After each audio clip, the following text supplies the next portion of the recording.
Bruins Beat is brought to you by Prize Picks. And welcome into the Bruins Beat, presented by Prize Picks. Go use that promo code CLNS to get $50 back when you play just $5. And we're presented by CLNS Media. Make sure to go subscribe to our YouTube channel, Bruins Rinkside. Lots of great content throughout the off season. If you don't like looking at us, you can also subscribe via audio, Spotify, Apple Podcasts, wherever you get your podcasts from. And joining me today is Elliott Groenewold. Elliott, what is up? Not much. Thanks for having me. Excited to be on. Of course, I'm happy to have you. It must be tough, for you to go out in public now, since you're on the cover of New England Hockey Journal. People are probably running up to you and asking for autographs and things of the sort. I mean, it's got to be difficult. Yeah, it's awesome. I grew up reading the New England Hockey Journal, so being able to be on the cover and featured in that is something pretty special because it's been shipped to my house the past 10 years or whatever. So seeing myself on the front is pretty awesome. We're going to use that as like an ad. We'll take that out and we'll clip it and be like, see, look at that. His family loves it. How's your summer been? It's been great. I've been down here at Quinnipiac during the weeks and training and skating a little bit. And then on the weekends, I am able to go home and back up to Vermont. It's only about 2 hours and, see the family, play some golf, do some fishing. So it's been a great summer so far. So a 2-hour drive every weekend, right? There and back? Yeah, there and back. So not bad. What's your go-to? I know some people love long drives. Some people don't like them. Is there a thing in a long drive that you really like? Is there a podcast you listen to, music? What's your sort of go-to for a long drive like that? Yeah, I usually mix it up. I mean, sometimes I'll listen to Spit and Chicklets. They got a good podcast there. Other times I'll just rock with some music, some country usually. So nice. Yeah. And so summer's in Vermont, because you're from Bellows Falls. I assume your parents are still there. Yeah, they're still living there. So what are the big things you do when you go back? What's it really good for up there? Golf, different. What's good for you up there?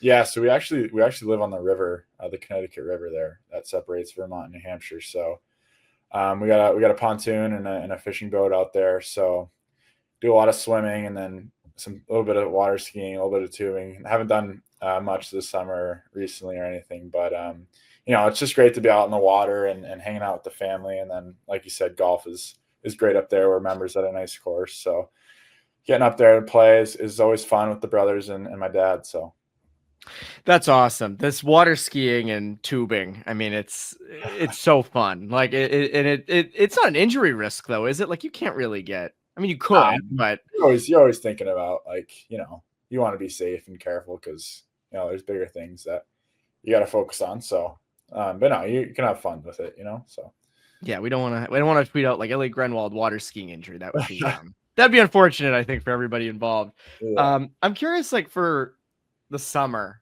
we focus on this a lot at New England Hockey Journal, and I think our Bruins Beat listeners would care about this too. How do you approach training in the summer? Is it a lot of off ice? Is it weight room? Is it skating? Is it all three of those things? What are sort of your big focuses in the off season?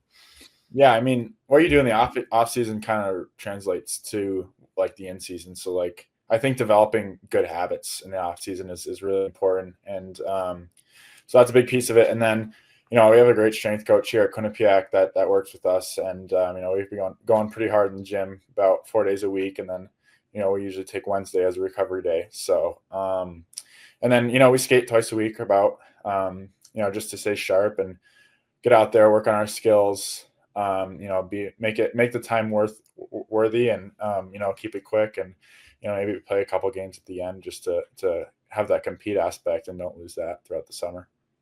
Growing up, were you a big skating in the summer guy?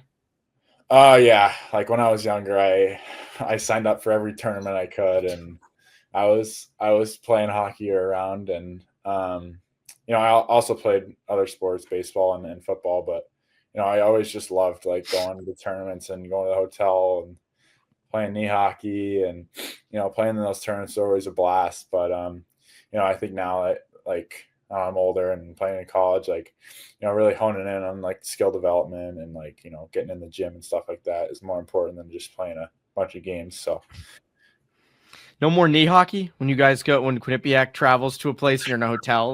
No one brings the mini sticks. What the hell? Yeah, I know. Right? That would be a blast. So funny.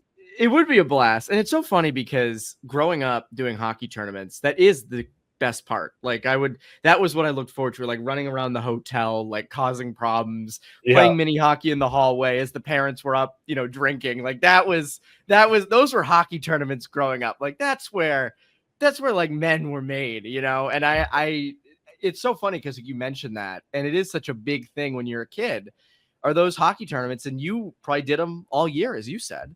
Yeah, exactly. And just running from the security at the hotel and just causing havoc. There's holes in the walls and you got to call your parents. And, at the time it might get yelled at or something, but like looking back now, you can just have great laughs about it with my parents and stuff. So, and like other friends from back then that I played with, like I see, and, we had all these memories from those hotel days and when we were playing. So I had a friend who ordered like $500 worth of movies on the hotel TV, and we were probably like 10 or 11, and the mom went nuts. Like that $500 bill was added to the hotel at the end of it. So that is a great memory of mine. Growing up in Vermont, I'm curious, like I was reading in a story someone did on you when you got drafted, about how when you were in middle school, you went and played club in New Hampshire.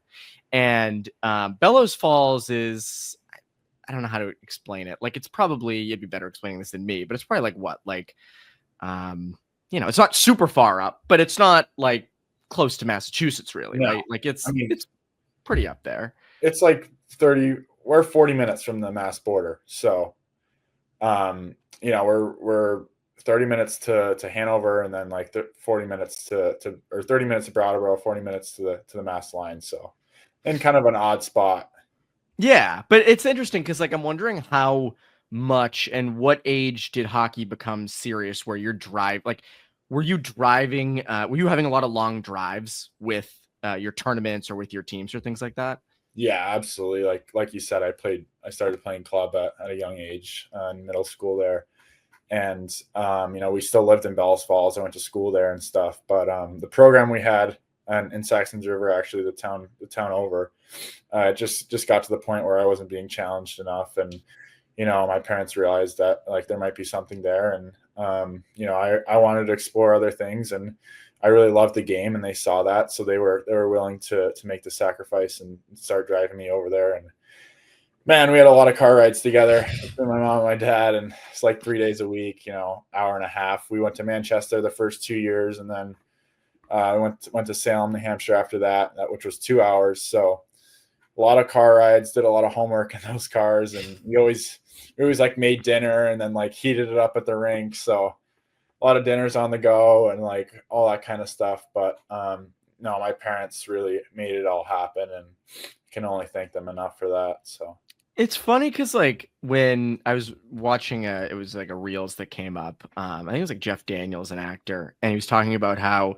the long car rides in hockey, because other sports don't have it as much. I mean, they might, but we're hockey guys, so we only really know hockey, but hockey's big with that. And even I grew up around Boston, and it's still long car rides to different tournaments or different places. Right. And you were in Vermont, and certainly had it a lot. And it is interesting how the long car rides, you really grow your relationship with your family and your friends when they're in the car with you. And like, it is interesting years later looking back, being like, those are some of the most fun times you have, is in those car rides and stopping for food or just causing problems. Like I looking back, I imagine you probably have similar memories. Oh yeah, absolutely. And like, we'd go carpool to a game with some guy, like a couple other teammates, and like just being in the car at that age too, like, hockey's not too serious. So like we can joke and have fun in the car before the game, and like just be kids at that point. And like, obviously, like especially for me, like I went to a public school, and like everyone played the sports of the town, and like I was kind of different because I was going away and I was traveling all the time. And I had another friend group outside of just school, and like being able to have that and like just have great relationships with them, like really made it a lot more enjoyable. So I imagine you probably weren't home much on weekends growing up. So you mentioned like the school that you were at and really not you obviously weren't playing with their team, you were playing with your own team. Was that difficult? I always wonder with kids like who have to spend a lot of time kind of traveling around to different tournaments. Was that difficult or was it not so difficult because you just had a different group of friends? Yeah, I would say it was pretty difficult, but I knew like going into it, that was a sacrifice that I had to make, was that I wouldn't spend as much time at home with my childhood friends, which obviously I'm still in touch with them now, and but that was a big sacrifice because I missed them during that like growing up period, I guess, and but no, I wouldn't change anything about it. Like I love the path that I took. So, do you remember the age, or do you remember a moment when you realized like I need hockey, I need to take it more seriously, I want to kind of go all into this?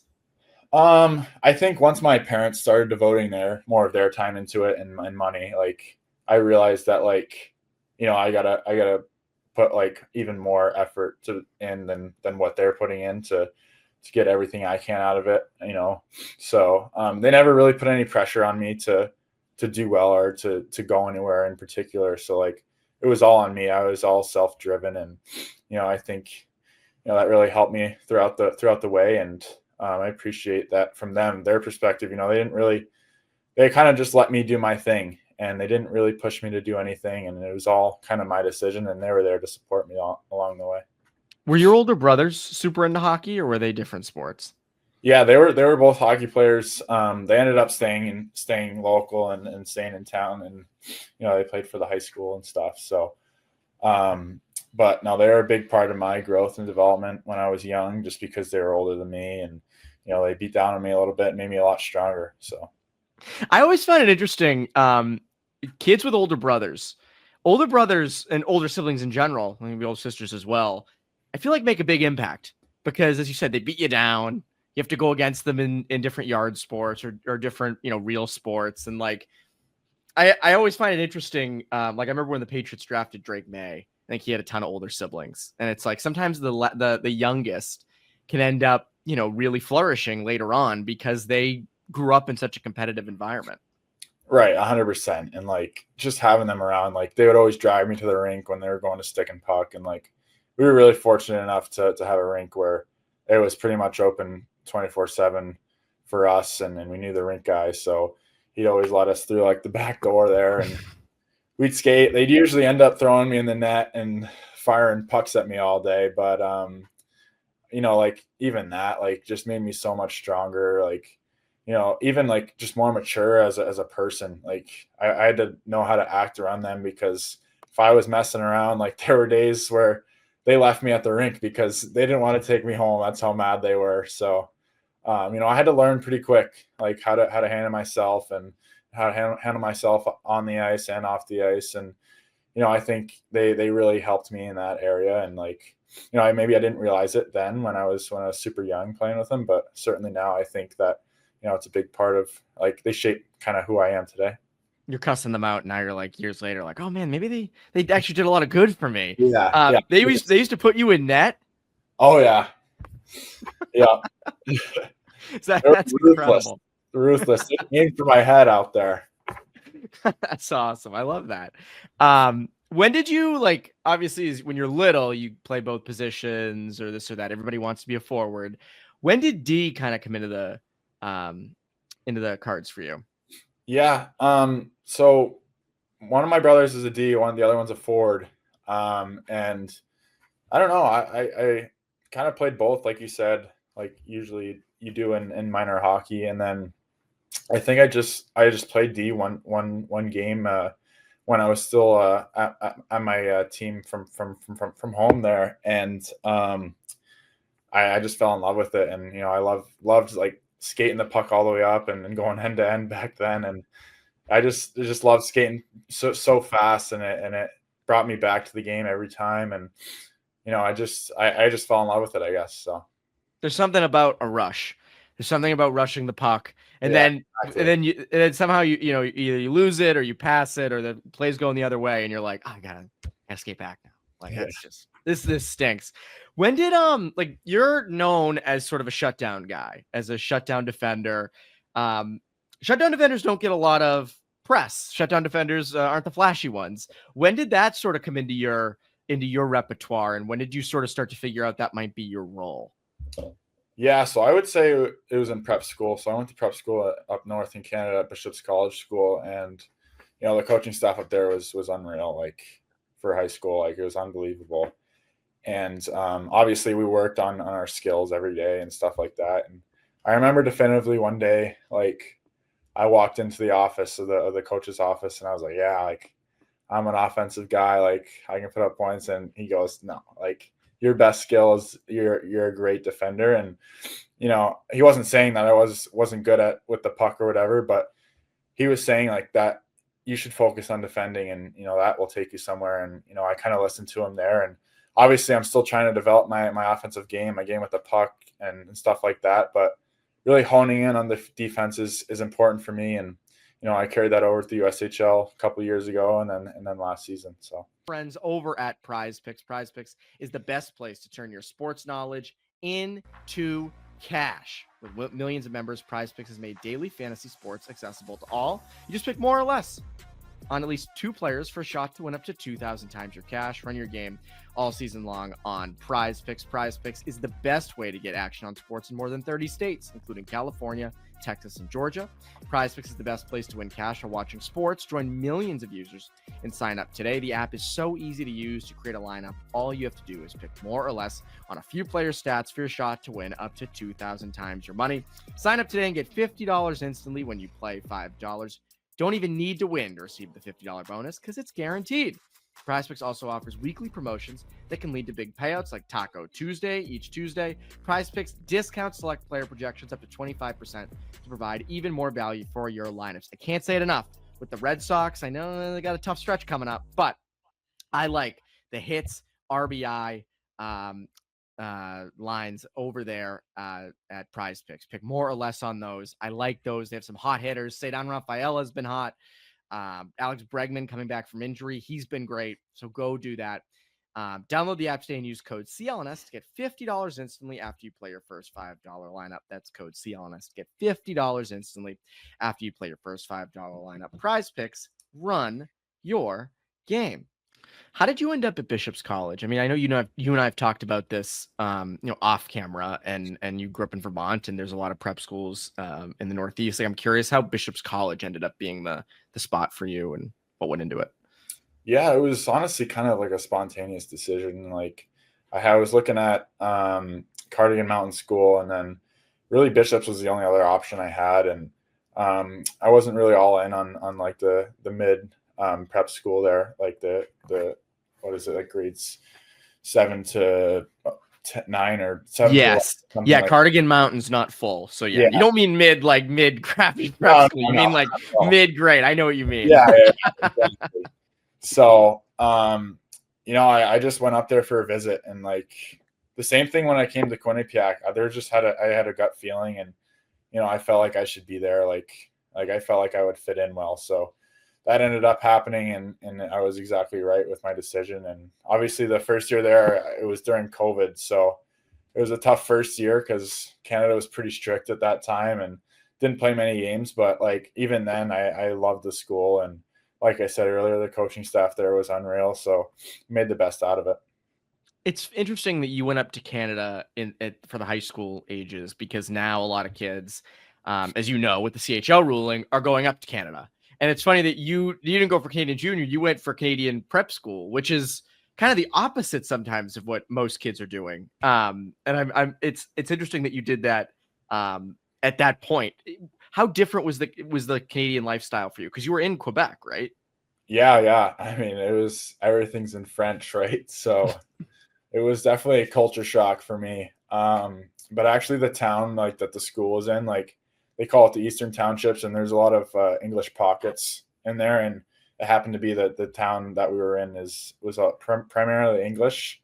So it was easy to like get around and go to Starbucks or whatever, Tim Hortons, and speak English to them. So, but no, there were definitely times like when we traveled to like Quebec City or Montreal, and I was like, oh, I'm lost. Like fish out of water.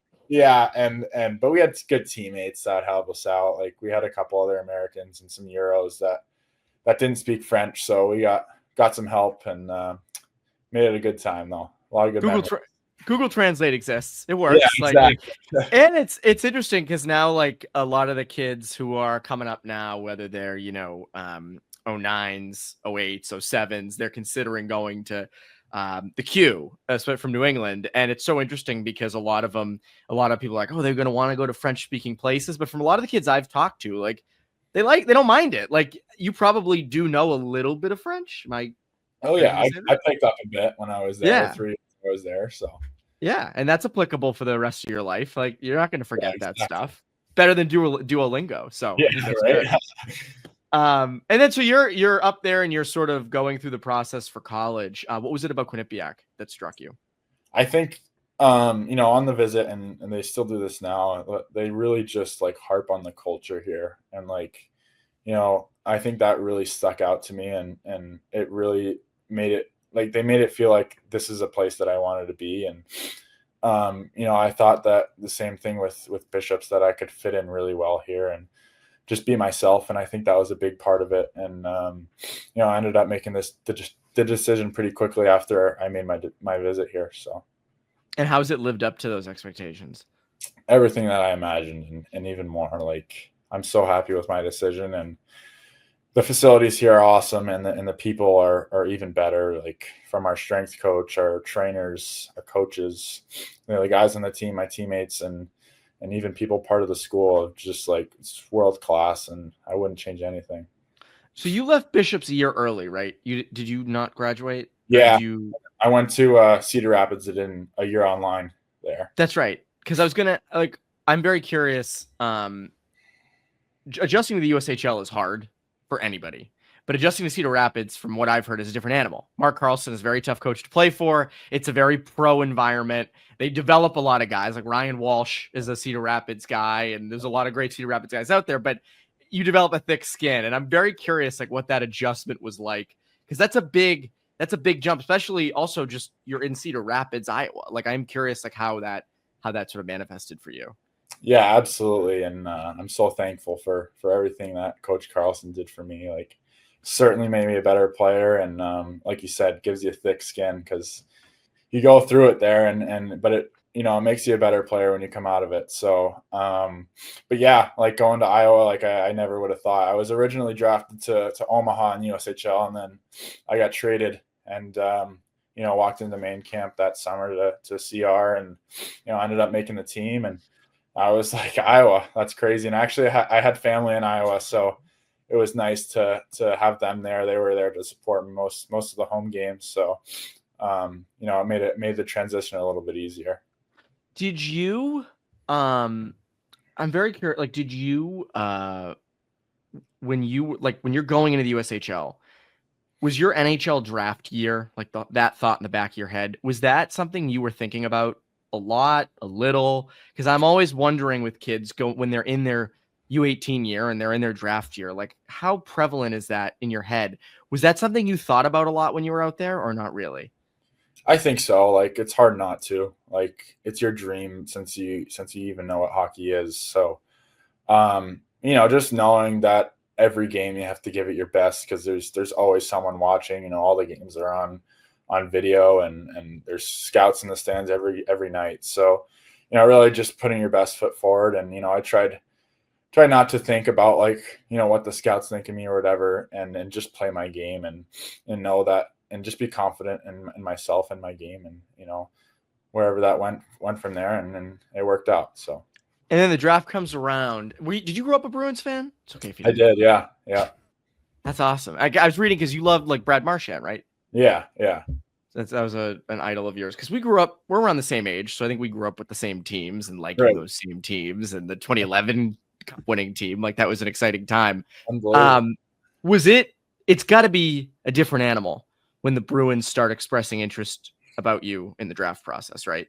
Yeah. Oh my gosh. I remember like calling my mom one day in Iowa, and I was like, yeah, I talked to the Bruins today, and like she was like almost crying, and like she's like, oh my gosh, that's unbelievable. And like and like even me, I was like, it's an honor to even like talk to them, just because that was my childhood, like growing up watching them every night and stuff like that. And then once it got closer to the draft and things got more serious and had more meetings with them, I felt like it was coming closer to being real, and draft night happened, and then it came true. So I was with, do you know Teddy Mutrin? Yeah, I'm familiar with the name. Yeah. So I was doing a story on kind of behind the scenes for New England Hockey Journal, behind the scenes of a draft day, of what it's like. And he was picked in the 3rd round. And one of the things that was interesting was there were a few teams that showed a lot of interest in him. And so starting in like the 3rd round, when those teams would come up, everybody in the room would kind of like tense up, like, oh man, this could be it, like this. And then it would go past, like, like Pittsburgh was a team who I guess showed a lot of interest. And so when I think the Penguins traded one of their picks, they had a back-to-back in the 3rd round, they traded one of them, and everybody like it was like, oh no, this is going to go on for a long time. And it did. And he obviously went to San Jose at the end of the 3rd round, which was awesome for him. But I'm wondering if, like, there were probably other teams as well, but the Bruins too have picks, and they go past, and you're like, oh no, come on, please. Like, going into draft day, are you like, man, I hope the Bruins pick me? Or are you trying to put that out of your head? Like, oh, if anybody, as long as I get picked, I don't really care. Like, how did you kind of go about that? Yeah. So actually out in Vegas there, I went to the draft, and I went to the Boston's hotel, and we had like a really, really good conversation. And leaving that, I was like, I really hope that I'm able to get drafted by them. Just because, like, we had a great conversation, and I've been a Bruins fan my whole life, but Utah was talking to me quite a lot too during that time, and they had told me, like, in the 4th round sometime, and they had 3 picks in the early 4th round. So I was like, all right, like, I'm gonna go here, and then like they passed up, and I was like, oh, everything just gets so tense, my heart's beating out of my chest, and that moment I'll never forget. And then once Boston traded up and picked me, like, it was almost a sigh of relief, but like, I'll never like forget that experience. Like, I wouldn't have wanted it to go any other way. So how stressful is that in person? It's pretty intense. I think my mom and dad were struggling a bit with it all, just because they didn't know either, and it's the first time they've been through it. They don't really have any hockey background, with a little bit with my brothers, but my mom and dad never played, so it was kind of our first go around, all of us. So oh my God. Yeah, no, it seems, and the Vegas spectacle was incredible. You probably couldn't fully enjoy it because you were too wrapped up in your own draft, but like it looked really cool. And I do wonder if they try to, at least at some time in the future, go back to that. But I would hope so. That was unreal. I know my parents and brothers had a good time after. So do you remember the first couple seconds after getting picked? I don't even remember walking down the stairs. Like, I know my prep school coach was there. I remember hugging him and my agent, and then walking down the stairs. I don't remember after that. And then I remember like going up to Boston's table and shaking everyone's hand, but there's a space in there where I was blacking out, I think. That's what I've heard from a lot of people, is that there's that sort of moment right after where, like, I remember a couple of years ago when Will Smith got picked to the Sharks, and Emily Kaplan had him do Fresh Prince of Bel-Air, and he actually fully did it. Whereas I was thinking, like, if I was getting picked there, I don't know if I'd be so wrapped up, like, what did you ask me? And he like fully did it. And I was always in awe of that. So it seems incredible. And it seems also really stressful as well. And it's gotta be just a crazy moment when it finally happens. And then you're like right into development camp, right? Like that was I think that was like the next week, right? Yeah, it was that night that day I got drafted. I flew out the night from Vegas to Boston, and overnight, red eye, and then camp started the next day. So it was a quick turnaround. Yeah, that is incredible. Now, how's it been like working with the Bruins? I mean, you've done 2 dev camps. I know they keep in touch with you during the year. What's that been like? It's been awesome. Adam McQuaid and Parker there have been really, really good for me. Like, they send me a lot of video after games and stuff here, and a lot of instructional stuff that, they think I can implement in my game, and then stuff I'm doing well. And having them as a resource is awesome. And then, the training staff there as well, like they got some great strength coaches and stuff like that. So having those resources is awesome to be able to use and help grow my game to get to that next level. And we're talking to you, this will come out after, but we're talking to you the day before you go to the World Junior Summer Showcase. That's got to be a really cool group to be a part of, to be basically trying out for the World Junior team, right? I mean, that's an incredible group of players. Yeah, absolutely. It's an honor to be selected and, represent my country like that on a smaller level. But, hopefully we're trying to make the big team. And, like I said, it's an honor to be a part of that group and to be selected. I don't know if you've had a chance to take a step back, but when you think about it, you're a kid from Vermont, playing in New Hampshire, paving your own path in a sense. What's it like when you see your name make a showcase like that, vying for a team like the Team USA for the World Juniors? Like, does that register, like how impactful that is, how big that is? Yeah, I mean, honestly, not really, because like there's days I walk into the rink and I can't believe that I'm a Division I hockey player. Like, like I said earlier, my family doesn't have really much of a background in hockey other than my two brothers playing. So like, having that is something like that's awesome. And, I'll never take anything for granted like that. So really excited for the opportunity to put on a good showing there. Well, Elliott, good luck. And I really appreciate you taking the time to do this. I think fans really enjoyed this. And that's Elliott Groenewold. We'll talk again soon. And that's Bruins Beat. I'm Evan Marinofsky, Bruins Beat listeners. Have a great rest of your week.